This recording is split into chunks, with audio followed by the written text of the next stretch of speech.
Nay, Tay, kamusta kayo? E di salamat sa Diyos. Opo, alam niyo kung minsan, yung paggising natin sa umaga, para bang ikinikipit balikat na lang natin. Pero sa totoo lamang, bagay na dapat natin pagpasalamat sa Diyos.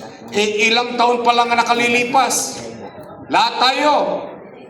Kasama kami. Takot na takot tayo, baka tayo magutom.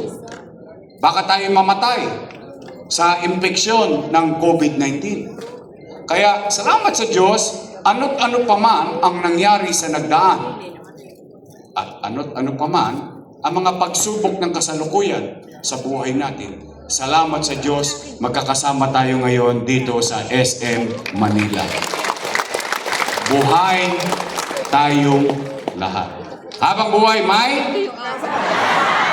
Naman. O Nay, Tay, matanong ko lang kayo. Bakit ba kayo naghahanap ng ibang mayor kung meron namang mayor na nakaupo? Yes. Oh, sweet naman.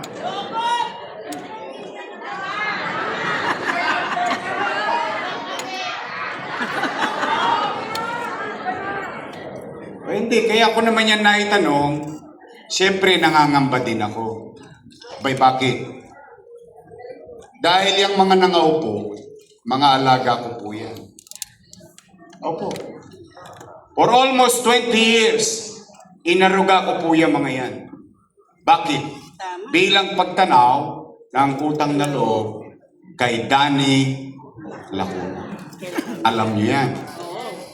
Hindi ko yan kinubli. Hindi ko yan tinanggi.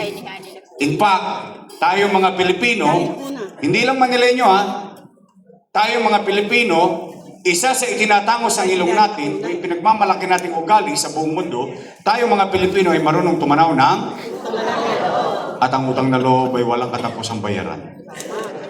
Tama po ba? Tama. Bilang pagtanaw ng utang na loob kay Boss Danny, inalagaan ko ang kanyang mga anak. Ay tingnan natin kung totoo po ba. Una, Philip Lacuna. Nakaupo? Asawa. Nakaupo. Dennis Lacuna. Nakaupo? Pinaupo na lahat. Lay Lacuna. Pinaupo na lahat. Nakaupo? Opo. Asawa ni ate. Nakaupo. Si ate. Nakaupo. Ilan sila?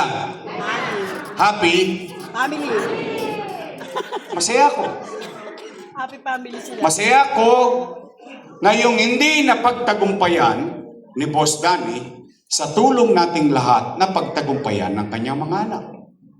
Ngayon, kung sila'y naging mabuti sa kanilang tungkulin o hindi, ay hindi naman ako para maghusga. Taong bayan ang mag-uusga dyan.